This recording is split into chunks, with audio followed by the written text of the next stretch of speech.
ሀገራዊ ምክክር ኮሚሽን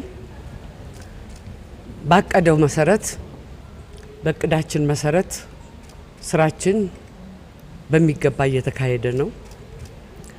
በጠበቅነው ልክ እየሄደ ነው። በአሁኑ ሰዓት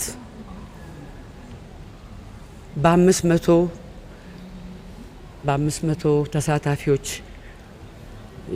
የተቋቋመው ቡድኖች በየቡድናቸው ሲመካከሩ ቆይተው ዛሬ አብዛኞቹ ተግባብተው በምክር ሀሳቦች ላይ ፊርማቸውን አውለው እየጨረሱ ነው። በዚህ ሂደት ውስጥ አለመግባባቶች፣ ግጭቶች አልነበሩም አይባልም።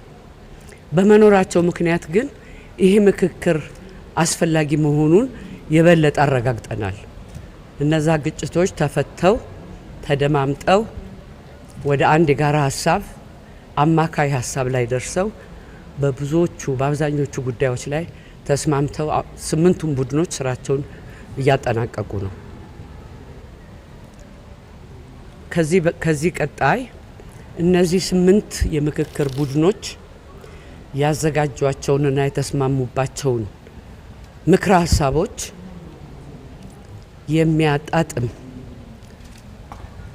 ሃርመናይዝ የሚያጣጥምና የሚቃረኑ ነገሮች እንዳይኖሩ የሚጠነቀቅ ወይ ደግሞ ድግግሞሽ ያሉባቸው ምክረ ሀሳቦችን ወደ አንድ ለማምጣት የሚሰራ ቡድን ተቋቁሟል።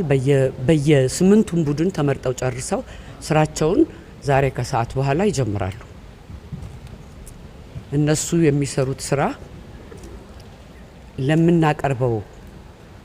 አጠቃለን ለምናቀርበው ምክረ ሀሳቦች አንድ ወጥነት እንዲኖራቸው ለማድረግ የሚሰራ ስራ ነው።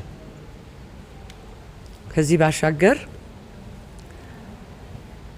አንዳንድ ቅሬታ የሚያቀርቡ ግለሰቦችም ሆኑ ቡድኖች፣ የፖለቲካ ፓርቲዎች ያቀረቡትን ቅሬታዎች ባለን የቅሬታ አፈታት ስነ ስርዓት መሰረት ጉዳዩ እየተጠና ውሳኔ የምንሰጠው ይሆናል እና እየተቀበልንም ነው፣ እየመረመርንም ነው፣ ውሳኔም እየሰጠን እንሄዳለን ማለት ነው።